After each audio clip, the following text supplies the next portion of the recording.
Bonjour à toutes et à tous. Aujourd'hui, on va décortiquer ensemble les bases d'une vie saine. On va se concentrer sur les deux piliers fondamentaux, ce qu'on met dans notre assiette et comment on bouge notre corps. L'objectif, c'est vraiment de se construire des fondations solides pour se sentir bien au quotidien. Alors, c'est la grande question, n'est-ce pas? Quel est le secret d'une vie saine? Eh bien, il n'y a pas de formule magique, vous vous en doutez. C'est plutôt un puzzle, un ensemble de bonnes habitudes et de choix qu'on fait tous les jours. Et c'est justement ce puzzle qu'on va assembler ensemble. Voilà le programme.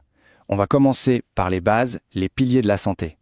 Ensuite, on verra comment bien nourrir son corps et aussi, très important, quelles sont les habitudes à laisser de côté. On parlera un peu de chiffres pour se repérer et on terminera sur l'importance de bouger. Allez, on attaque avec les fondations. C'est un peu comme construire une maison finalement. Si les bases ne sont pas solides, tout le reste est fragile. En nutrition, c'est pareil. Il faut comprendre les blocs de construction. Pour nous aider, l'Organisation mondiale de la santé a tout simplifié en 5 grands groupes. D'abord, on a les céréales et les pommes de terre, notre principale source d'énergie. Puis, les fruits et légumes, de vraies bombes de vitamines. Viennent ensuite les produits laitiers pour le calcium, les protéines pour nos muscles et enfin, le petit groupe des graisses et sucres à consommer avec modération bien sûr. Et voilà le mot-clé, équilibre. L'idée, ce n'est surtout pas de supprimer un groupe ou de ne manger que d'un seul. Non, le secret, c'est la variété. Il faut piocher un peu partout pour donner à notre corps tous les outils dont il a besoin pour bien fonctionner. Bon, maintenant qu'on a les bases, allons un peu plus loin. Il faut voir la nourriture comme un carburant très spécialisé. Certains aliments sont de véritables superstars pour certaines parties de notre corps. Pour notre cerveau, par exemple. Des aliments comme les œufs, les poissons gras pleins d'oméga 3 ou même une épice comme le curcuma contiennent des nutriments essentiels qui vont aider à protéger nos neurones, à booster notre mémoire, bref, à garder l'esprit vif. Et pour nos yeux? Ah, tout le monde connaît l'histoire des carottes. C'est vrai, grâce au bêta-carotène. Mais il n'y a pas qu'elles. Les tomates, les poivrons, tous ces aliments colorés et riches en antioxydants sont de super alliés pour protéger notre vue sur le long terme. Un petit coup de fatigue? Au lieu de se jeter sur le sucre rapide, mieux vaut se tourner vers les céréales complètes, comme le sarrasin ou les sucres naturels des fruits. Eux, ils nous donnent une énergie qui dure, sans le fameux coup de barre juste après.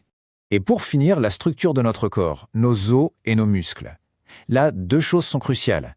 Le calcium, qu'on trouve bien sûr dans les produits laitiers, et les protéines, qu'on trouve dans le poisson, les légumineuses, comme les haricots, indispensables pour être solide. Ok, on a vu ce qu'il est bon de manger, mais c'est tout aussi important de savoir ce qu'il faut peut-être un peu éviter. On va parler maintenant des pièges nutritionnels, ces petites habitudes qui peuvent vraiment saboter nos efforts. Alors, les grands classiques. Le combo fast-food et boissons sucrées, c'est une vraie bombe de sucre et de mauvais gras.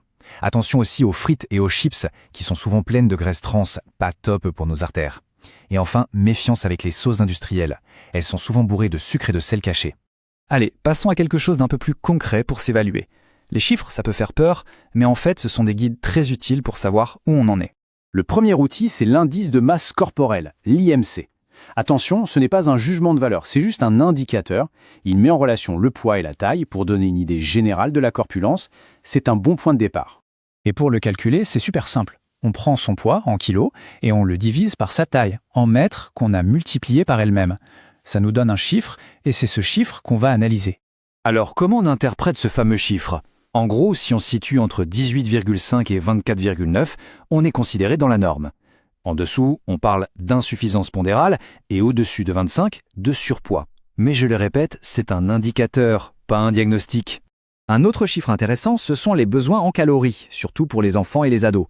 Regardez la différence. Un jeune de 14 ans a besoin de beaucoup plus d'énergie qu'un enfant de 6 ans. Et ça, c'est sans compter le sport. S'il est très actif, les besoins grimpent en flèche. Et ça nous amène tout droit à notre dernière partie. Parce qu'une bonne alimentation, c'est essentiel, c'est la base.